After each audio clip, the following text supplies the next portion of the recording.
Selamat siang pemirsa, Presisi Siang kembali hadir untuk Anda. Selama 1 jam ke depan, kami juga telah menyiapkan sejumlah informasi terkini. Bersama saya Bribda Josyonika, kita lihat dulu 3 berita utama siang ini.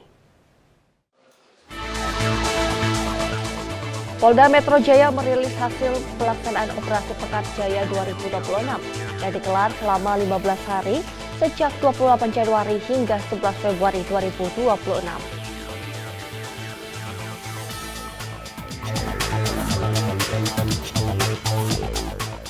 Apel karya bakti pembersihan mangrove berbas pantai di Bontang digelar Kamis 12 Februari 2026 sebagai dukungan program Bersih Asri.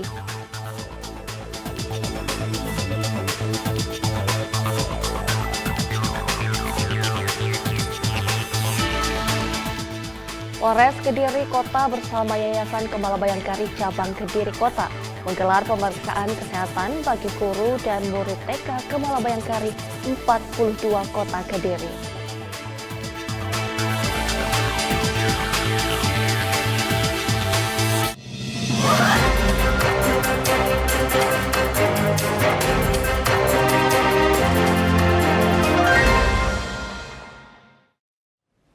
Pemirsa, Polda Metro Jaya merilis hasil pelaksanaan Operasi Pekat Jaya 2026 yang digelar selama 15 hari sejak 28 Januari hingga 11 Februari 2026 di Aula Satya Harprabu di Reskrimum pada Kamis 12 Februari 2026.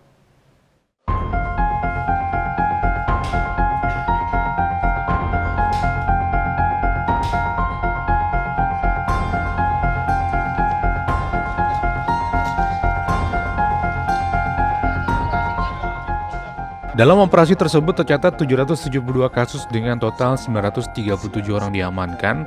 Dari jumlah tersebut, 487 orang diproses sesuai ketentuan hukum, sementara 450 lainnya menjalani pembinaan. Direktur Samapta Polda Metro Jaya Kombes Pol Wahyu Dwi Ariwibowo menegaskan, operasi dilakukan melalui pola preventif yang berjalan beriringan dengan proses penegakan hukum, dengan fokus utama penanganan tawuran secara berkelanjutan di lapangan.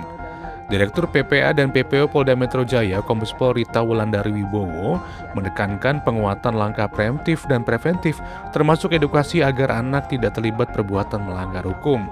Sementara itu, Direktur Reserse Narkoba Polda Metro Jaya, Kombes Pol Ahmad David, menegaskan komitmen pemberantasan narkotika guna menekan kriminalitas jalanan, terutama menjelang bulan suci Ramadan agar situasi tetap aman dan kondusif.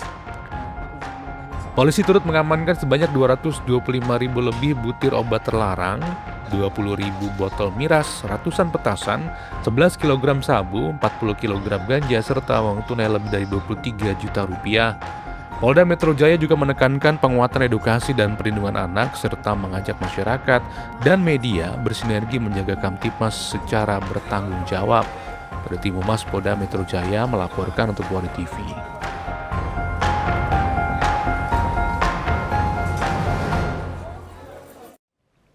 Pemirsa, Direktorat Reserse Kriminal Khusus Polda Sumatera Selatan berhasil mengungkap 2 kasus besar penyalahgunaan pupuk subsidi.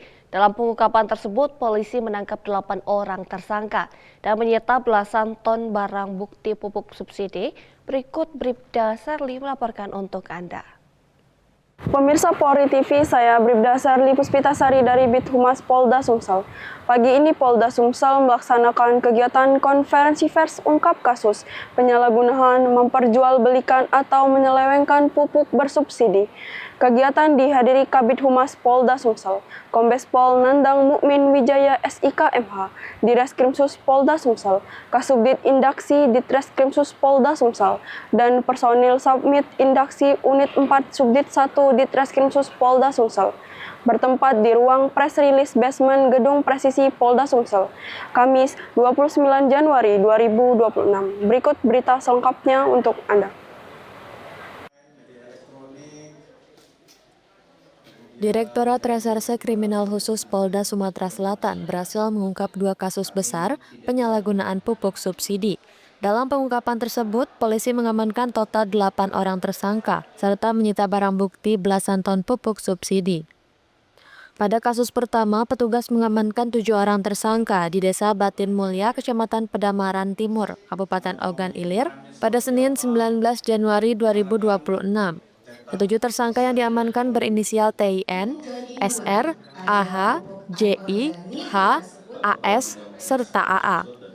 Dari lokasi pertama, petugas menyita 60 karung atau sekitar 3 ton pupuk subsidi jenis Ponska dan 40 karung atau sekitar 2 ton pupuk subsidi jenis urea. Dalam pengungkapan terpisah, polisi menangkap 1 orang tersangka berinisial H di Palembang pada Selasa 27 Januari 2026. Dari tangan tersangka, petugas mengamankan 180 karung atau sekitar 9 ton pupuk subsidi jenis Ponska. Dalam kasus ini, para pelaku menjual pupuk subsidi di atas harga eceran tertinggi atau HET dengan sistem distribusi berlapis. Pupuk yang seharusnya dijual sekitar Rp90.000 per karung, justru dipasarkan dengan harga lebih dari Rp200.000 per karung. Atas perbuatannya, para tersangka dijerat Undang-Undang Perdagangan dengan ancaman hukuman maksimal 5 tahun penjara. Dari Humas Polda Sumatera Selatan melaporkan untuk Polri TV.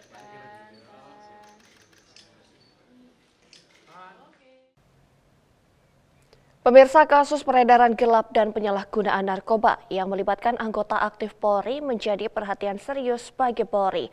Dalam komitmen bersih-bersih di internal kepolisian dan penguatan reformasi institusi, tidak hanya tegas menindak oknum anggota yang terlibat kasus narkoba, Polri sudah mengantongi identitas dan melakukan pengejaran terhadap bandar narkoba berinisial E yang menjadi pemasok narkoba kepada AKBP PK yang tersangka lainnya. Berikut pernyataan lengkap Kepala Divisi Humas Polri Irjen Pol Joni Edison Isir. Diperoleh dari tersangka AKP ML ini dari salah satu toko jaringan dengan inisial E. Dan hal ini sedang didalami oleh kawan-kawan dari Ditreskoba Polda NTB bersama-sama dengan kawan-kawan dari Direktorat 4 Barreskrim Polri. Kami komit untuk mengungkap jaringan dari bandar E ini. Identitas bandar dengan inisial E saat ini profil lengkapnya sudah ada. Saat ini dalam proses untuk dilakukan pengejaran dan penangkapan.